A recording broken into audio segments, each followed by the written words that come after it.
que seja frutífero. Atenda-nos, amigo querido, Mestre Jesus, fique conosco na noite de hoje, que os bons espíritos nos cerquem e que possamos atender às necessidades do nosso espírito com o texto que vamos estudar hoje. Agradecemos muitíssimo a todos os amigos espíritos que sempre estão conosco e rogamos ao Mestre Jesus que nos ampare sempre, a todos nós, às casas espíritas, Senhor, aos grupos espíritas que estão trabalhando virtualmente nesta situação atípica e que todos precisamos muitíssimo da essência do Evangelho para abastecer os nossos corações. Abençoe-nos e fique conosco na noite de hoje, Senhor. Que assim seja. Então hoje, mais uma vez, boa noite. Nós vamos trabalhar, aliás, continuar trabalhando, porque nós já começamos este capítulo. Outros companheiros continuaram, né? E como o capítulo é longo, o capítulo é comprido, e a gente continua hoje, estamos no item 9. Hoje nós vamos do item 9 ao item 14, quer dizer, ao item 15, porque tem um pedacinho no item 15, tá? Ninguém pode ver o reino de Deus se não nascer de novo. Capítulo 4 do Evangelho segundo o Espiritismo. E estamos trabalhando ressurreição e reencarnação, tá? Neste capítulo, nós já falamos na outra vez, e o companheiro que fez o item anterior também, é contada a história de Nicodemos, quando Nicodemos, na calada da noite, foi encontrar com Jesus. Desejava ele saber muitas coisas, mas não tinha coragem de ir durante o dia.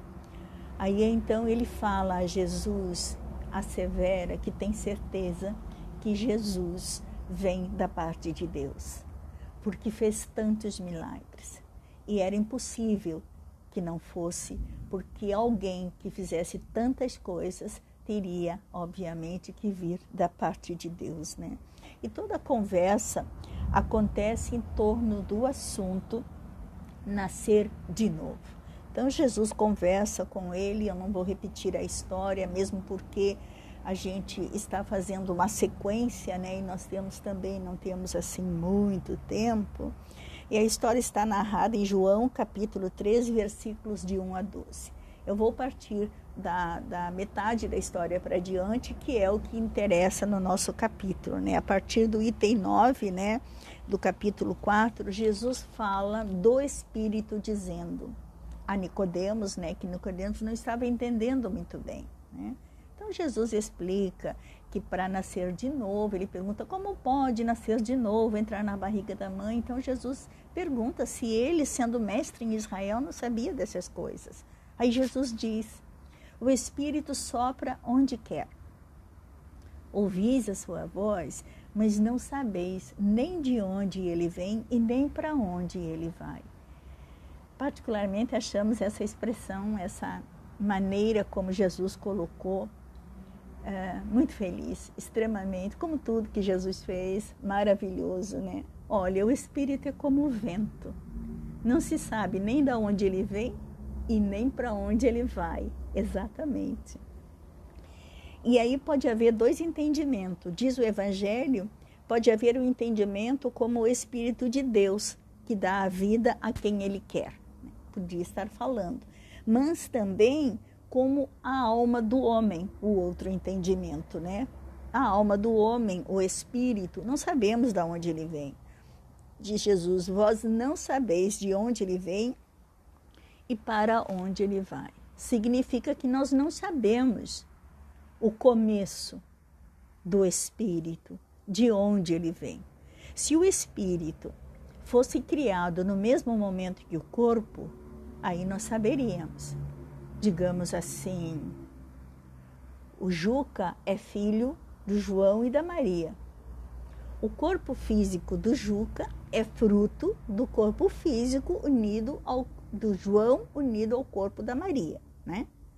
Então, fica fácil de entender. Se o espírito também fosse criado do espírito do João e da união do espírito do João com o espírito da Maria, também se saberia que o espírito vem do João e da Maria. Mas não é assim que acontece. O espírito não se sabe de onde vem e nem para onde vai, porque ele tem trajetória própria.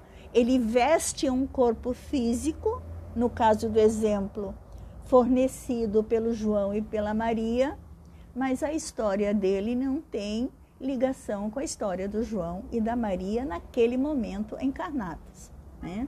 Então, nós podemos compreender a reencarnação nessas duas formas. Quando fala que, como as criaturas dizem, renascer da água e do espírito, renascer da água seria a parte biológica, como já foi explicado anteriormente, né, nas outras exposições.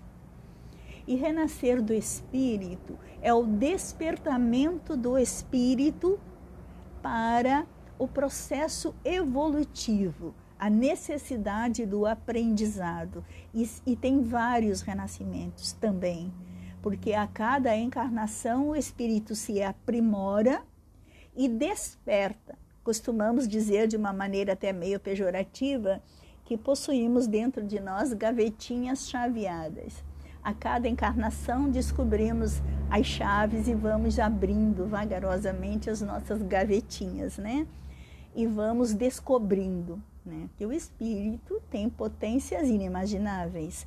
E essas potências, elas vão despertando, né? A cada encarnação vamos descobrindo novas fontes, né? Novos universos dentro de nós mesmos. Significa, então, que se o espírito fosse criado no mesmo momento que o corpo, saber-se-ia de onde ele veio, uma vez que se conhece seu começo, mas nós não sabemos de onde ele vem. Essa passagem é a consagração da pré-existência da alma, né? Está explicando aí, quando diz que não sabemos de onde o espírito vem nem para onde ele vai, nós estamos afirmando a pré-existência da alma. O espírito já existia.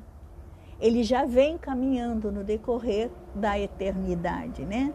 E, por conseguinte, da pluralidade das existências, a consagração da pré-existência da alma e da pluralidade das existências. Temos muitas vidas, reencarnamos muitas vezes, né? Então, desde o início do capítulo, estamos estudando isso. Quando Jesus fala a Nicodemos, o vento assopra aonde quer, todo o texto do Evangelho tem algumas pegadinhas no meio, né? Algumas frases, e gostamos dessa principalmente. O vento assopra onde quer, e é bom a gente refletir, porque refletindo a gente pode concluir que os padrões mais autênticos da presença de Deus e do Espírito não surgem com uma aparência exterior. Nós não conseguimos ver, né? O Espírito sopra onde quer. Muitos de nós, às vezes, pensamos que estamos completamente sozinhos, e não estamos. Às vezes tem 5, 6, 8, 10 criaturas, e até mais, né? Até multidões, como diz o apóstolo Paulo, né? Que nós temos multidão de testemunhas, né? Então, temos sim. Então, porque o Espírito se coloca e nós não vemos. É como o vento que sopra, né? Onde quer. E com a expressão, assim é todo aquele que é nascido do Espírito, fala nas expressões biológicas da fecundação e desenvolvimento do corpo, né? Quando o embrião, né, começa a dar todo o processo, as células ficam trabalhando, né? As células começam a crescer, o corpinho, né? As células específicas se encarregam devidamente conjugadas em estruturar o novo organismo, né? Quando o zigoto está ali, que houve o encontro, né, do espermatozoide com o óvulo, começa todo o processo, né? Então as células devidamente conjugadas, né, começam a estruturar um novo organismo. Então, quando o renascimento é do espírito e não do corpo, nas estruturas sutis da alma, as fecundações psíquicas expressam conjugações de caracteres de natureza moral eterna. Quer dizer, o coração que se abre para os padrões da afetividade e do amor recolherá naturalmente os elementos que lhe proporcionarão o alcance das suas metas mais almejadas. Vejam que coisa extraordinária. Acontece também para o renascimento uma elaboração, né? Aqui diz que nas engrenagens sutis da alma, as fecundações psíquicas, quando nós abastecemos a nossa psique com informações poderosas, informações que o intelecto nos oferece, nos proporciona, ou experiências, às vezes um tanto quanto duras, né? Nos oferece essa situação, às vezes difícil de atravessar, essas conjugações, né, de caracteres de natureza moral, nos sentimos abalados, abatidos, sim, dói no coração, dói na cabeça, né? Ficamos assim, às vezes atordoados, mas quando tudo aquilo passa, nós saímos muito melhor. Nós estamos diferentes, não sabemos nem como, mas é um renascimento. Parece que agora compreendemos melhor muitas coisas. Veja só, às vezes nos sentimos muito angustiados, porque as dores, os problemas, principalmente de doença de familiares, agora com a pandemia de mortes, a gente vê, a gente ouve, né? A gente fica um tanto quanto angustiado, estamos presos, queremos fazer coisas e não podemos sair daqui de dentro, né? Por sermos imperfeitos ainda, costumamos lamentar e usamos o nosso tempo para perceber as coisas negativas. Não nos damos por conta que a oportunidade é de avaliação de nós mesmos, de uma reconstrução dentro de nós, dos valores que agora conhecemos, das oportunidades que tivemos até então.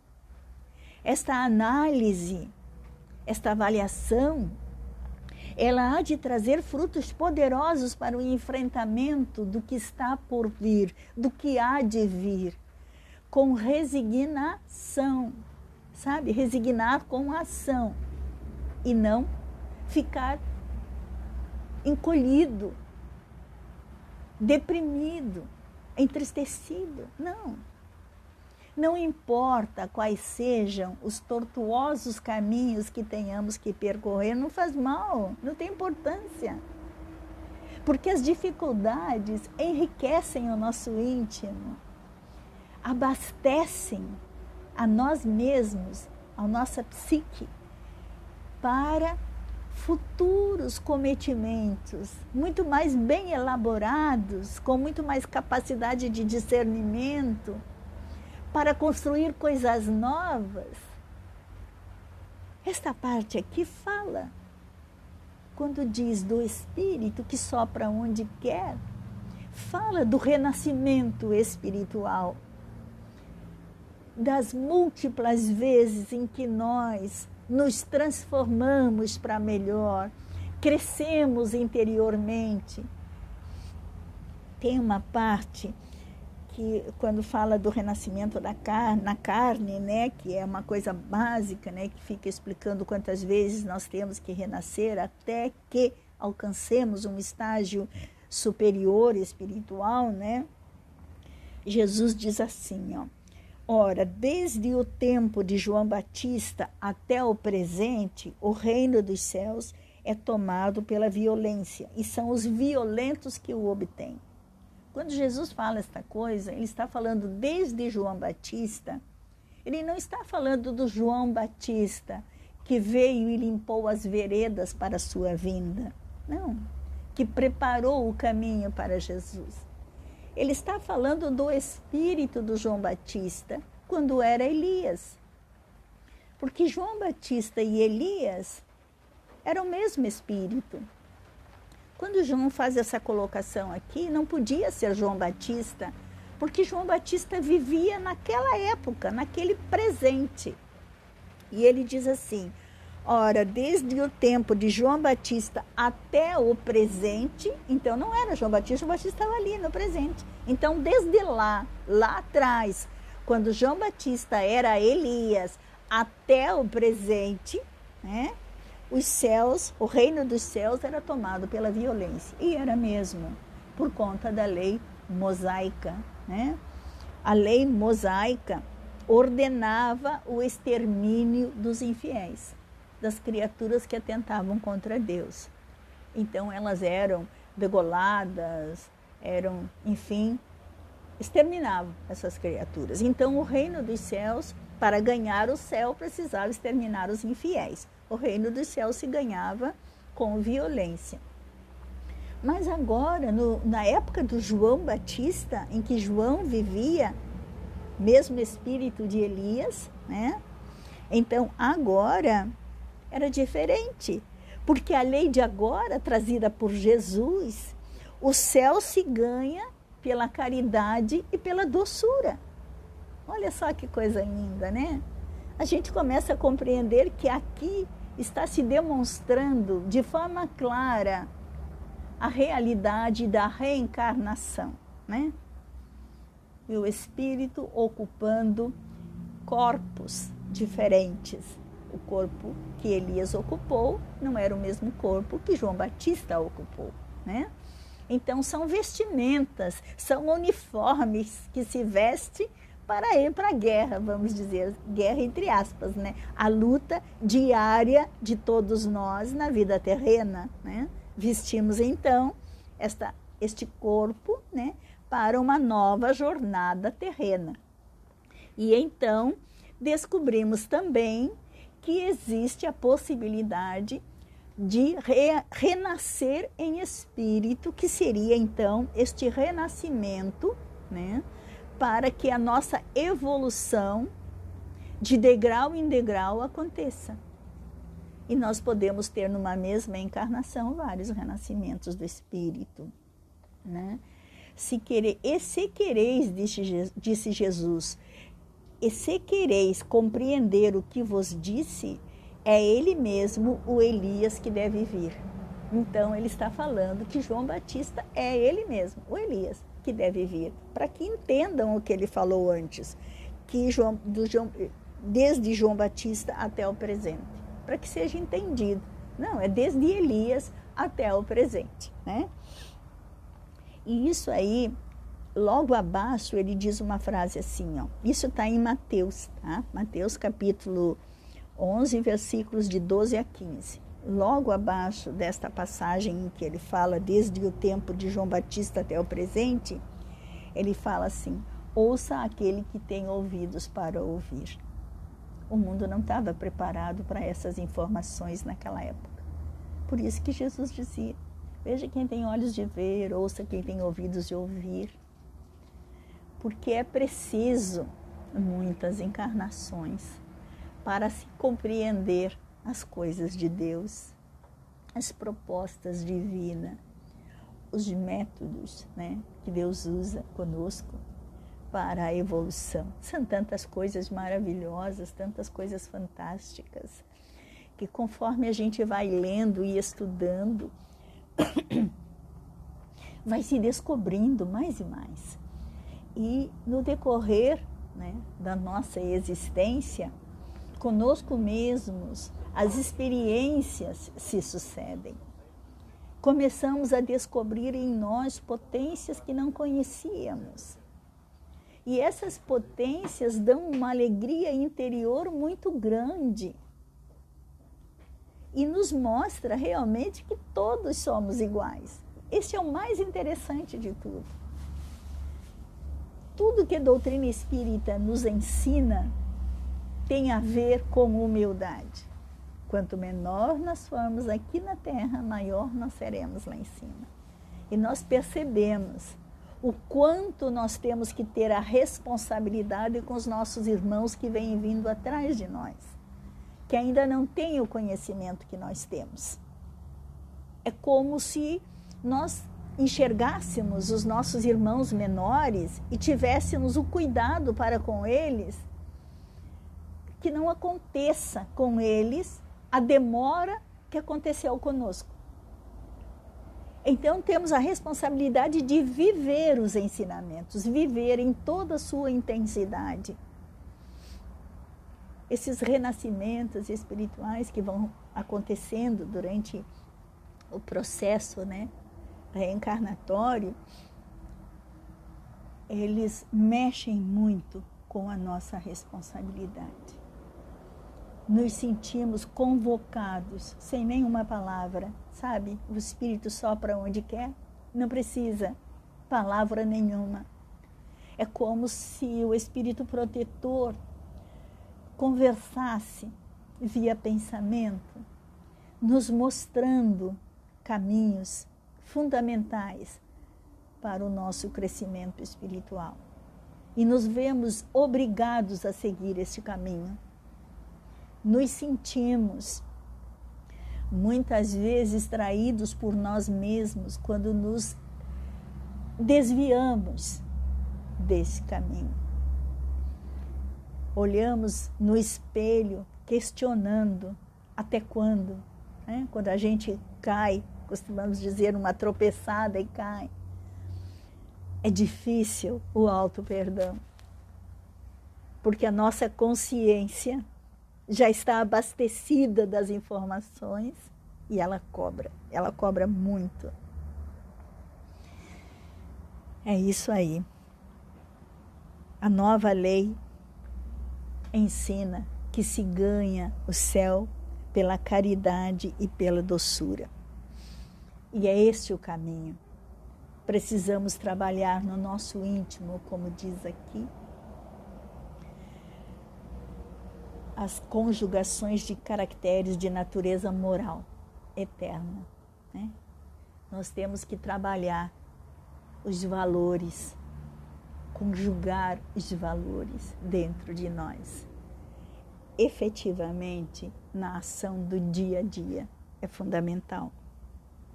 No Velho Testamento, existem novas evidências de reencarnação. Portanto, este capítulo é preciso ser estudado por nós espíritas, porque uma das coisas que os não espíritas questionam é a reencarnação. É verdade que eu já vivi outras vidas? É possível que desencarnando agora eu vá reencarnar de novo? Vocês têm provas disso? Nós temos sim. Isaías capítulo 26, versículos 19, diz o seguinte: aquele do povo que se tenham feito morrer, viverão de novo. Está lá em Isaías. Aquele do vosso povo que se tenham feito morrer, viverão de novo. Se o profeta, né, pretendesse falar do renascimento espiritual, se essa fosse a intenção do profeta, ele diria o seguinte: aquele do vosso povo que se tenham feito morrer, vivem ainda e não viverão de novo. Porque ele está prometendo uma vida adiante, no futuro, viverão de novo. E se o renascimento espiritual acontece durante a vida. Aí então, vivem ainda e não viverão de novo. É uma das provas, tá? Tem também em Jó, capítulo 14, versículos de 10 a 14, na tradução de Saci. São 3 traduções que tem aqui, né, que o nosso evangelho mostra. Eu vou passar as 3. Diz o seguinte: mas quando o homem está morto, uma vez que seu corpo, separado do seu espírito, está consumido, em que se torna ele? O homem, estando morto uma vez, poderia reviver de novo? Nessa guerra em que me encontro todos os dias da minha vida, espero que minha transformação chegue. Olha só essa explicação que Jó dá para ele mesmo. Ele está refletindo, ele está pensando. Será que posso viver outra vez, reviver outra vez? Quando ele faz esta reflexão, lá ao tempo de Jó, já está se entendendo que reencarnação era uma coisa falada, era uma coisa pensada, né? Aí vem a outra tradução, que é protestante, de Oosterwolde, né? É o mesmo texto, mas é a tradução de Oosterwolde, na Bíblia protestante. Quando um homem morre, perde toda a sua força, expira, quer dizer, acaba. Depois, onde ele está? Quer dizer, morreu, expirou, mas aonde que ele está? Lembram lá atrás, o espírito sopra onde quer, não sabe para onde vem, nem para onde vai? Se o homem morre, pergunta Jó, reviverá? Mesmo questionamento acima, só de uma forma diferenciada. Aí ele diz, esperarei todos os dias do meu combate, quer dizer, da minha luta, né, do meu trabalho, até aquele em que me chegue alguma transformação. Era aquela intuição de que algo novo haveria de acontecer. E aí agora vem a versão que é a mais explícita, a mais completa, que é da igreja grega, né, para o mesmo texto de Jó. Diz o seguinte, quando o homem está morto, ele vive sempre. Terminando os dias de minha existência terrestre, esperarei, porque a ela voltarei de novo. Está no Velho Testamento. Qualquer problema, dá lá então o item onde a gente encontra o livro de Jó, né?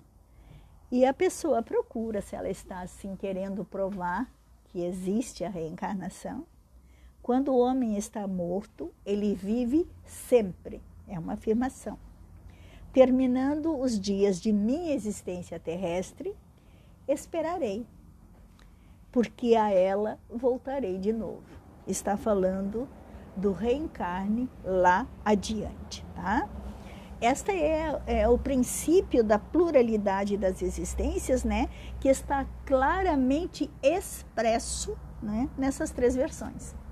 Então, não há dúvida sobre reencarnação. A doutrina espírita, né, traz as informações e aqui, nas obras básicas, né, estamos falando do Evangelho segundo o Espiritismo, nós temos as informações para procurar no Velho Testamento. E lá tudo está escrito, e no Novo Testamento também, com a história de Nicodemos, tá? Que aquele que não nascer de novo, diz Jesus, né? Essa frase de Jesus é numa das poucas colocações que o mestre utiliza uma forma negativa, quase nunca ele falava assim, né? Com vista ao entendimento de como se opera o progresso do ser em sua evolução. Numa encarnação só é impossível uma evolução, mesmo porque não se consegue abarcar numa única encarnação todo o conhecimento necessário para a evolução do espírito, tá? Eu vou ler esse texto aqui, esse parágrafo, que é muito importante. Define Jesus... eu estou trabalhando aqui o livro Luz Imperecível, tá?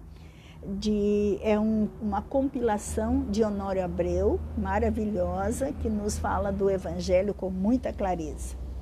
Definiria Jesus que, sem nascer de novo, ou seja, sem reencarnar, retornar às experiências da carne, não nos seria possível identificar os parâmetros, existência de Deus e de sua presença. Não teríamos como compreender. Imagine se nós, assim que fôssemos criados, vivêssemos uma encarnação e já teríamos essa consciência, impossível ter dentro de nós. Dava a entender ainda, com sabedoria e de modo indireto, que nas recapitulações reencarnatórias, o ser deverá empenhar-se em favorecer o nascimento de uma nova mentalidade positiva e gratificante que responderá no devido tempo aos anseios da felicidade. Eu tenho que saber que hoje eu estou muito melhor que ontem, mas também tenho o dever de fazer o possível para estar amanhã melhor que hoje. É um trabalho que se faz a partir do momento que se sabe que se tem muitas vidas. Então vamos aproveitar, vamos fazer uma avaliação do que nós conquistamos até aqui e a partir daí, desta avaliação das nossas conquistas, nós vamos trabalhar muito nesta encarnação para que na próxima, e olha aí um planejamento a longo prazo, na próxima possamos ter a graça de Deus de conseguir atingir um desejo nosso, né? A gente pode começar a planejar uma nova encarnação, já aqui na Terra ainda, só que com um detalhe, temos que trabalhar muito para que nosso espírito mereça a graça de poder escolher as suas atividades da próxima, né, encarnação. Somente pela assimilação de recursos que a reencarnação proporciona, estará a criatura capacitada a visualizar padrões que lhe assegurarão o avanço no rumo do equilíbrio e da paz. Veja só, as reencarnações irão nos capacitar, tá, a visualizar padrões novos, informações novas, coisas novas, né, que nos assegurarão o avanço no rumo do equilíbrio e da paz. Quem não quer a paz? Lembra que Jesus disse na cruz? A minha paz vos deixo, a minha paz vos dou. Foi muito lindo aqui. Porque Ele nos deixa a paz e nos dava a paz. Porque Ele nos ensinou tudo o que precisávamos para alcançar esse desiderato. Tudo que nós precisávamos Ele deixou. Registrado através dos apóstolos, mas vivido por Ele, vivido principalmente. Acabará um dia convocando o espírito a novas reflexões redirecionadoras do destino, né? Conforme vamos aprendendo, né? Um dia o nosso espírito será convocado a novas reflexões, dando uma nova direção, né, para um destino novo. Quer dizer, cada vez mais vamos alcançando uma condição melhor, né, e tendo um destino muito mais promissor, muito mais numeroso, luminoso, muito mais frutífero, né? Por isso vale a pena lutar por nós mesmos, trabalhando intimamente. O trabalho é íntimo, o trabalho é dentro de nós. E para finalizar, ele diz assim: ao longo das experiências reencarnatórias, fica ao alcance de todos trabalhar a própria sensibilidade, a fim de enxergar, lembram? Olhos de ver? A fim de enxergar com maior certeza os fatores da libertação. Cabe a nós encontrar este caminho da liberdade. Precisamos nos preparar. Não importam as vicissitudes, as coisas que, do primeiro ponto de vista, parecem negativas, mas não são negativas. São exercícios necessários para o nosso espírito, para que aconteça o aprendizado. É preciso. O remédio amargo é necessário. Na falta de tal discernimento, por desinteresse ou acomodação, os próprios acontecimentos e circunstâncias da vida virão no encadeamento da lei de ação e reação. Então, se nós dermos uma de mole, de despreocupados, né? Desinteressados, a lei de ação e reação vai acontecer com todos nós. É uma lei, não tem como. Então, os acontecimentos e circunstâncias da vida virão. Então, não adianta a gente reclamar. Tudo que tem de ruim é consequência da imprevidência. E o que não for consequência da imprevidência é para o nosso aprendizado. É uma necessidade, né? E nós temos que aceitar. Incliná-lo à percepção de tais caracteres, geradores de conhecimento e de segurança, né, farão com que a gente alcance esse equilíbrio nas escolhas que faz no dia a dia. Importante ter-se em conta que na busca de afirmação, ver será sempre o primeiro passo. Enxergar. Se as coisas aconteceram e eu não tive olhos de ver, corro atrás. Corro atrás para comprar novos óculos. Trabalho a minha moral. Porque os espíritos estão sempre por perto, nos ofertando oportunidades. Se nós não vemos, é que existe uma espécie de cegueira espiritual. Ainda estamos muito pequenos para enxergar.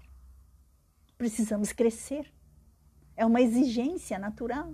Precisamos urgentemente crescer para podermos ver e ouvir, como disse Jesus.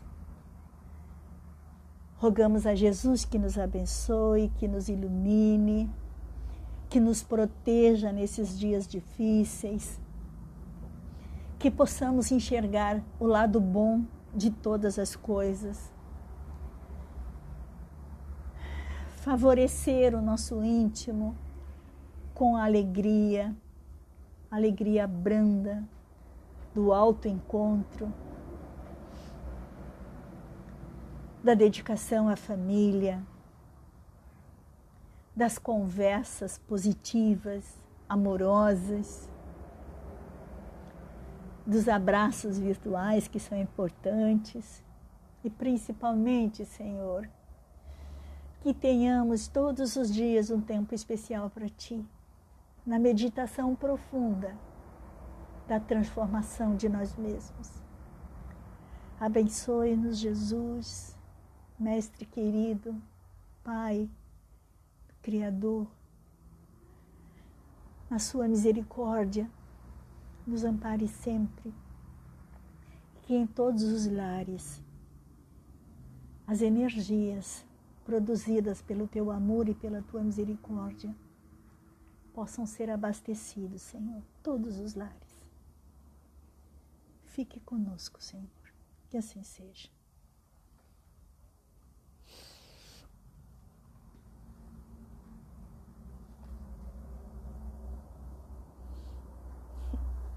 Obrigada.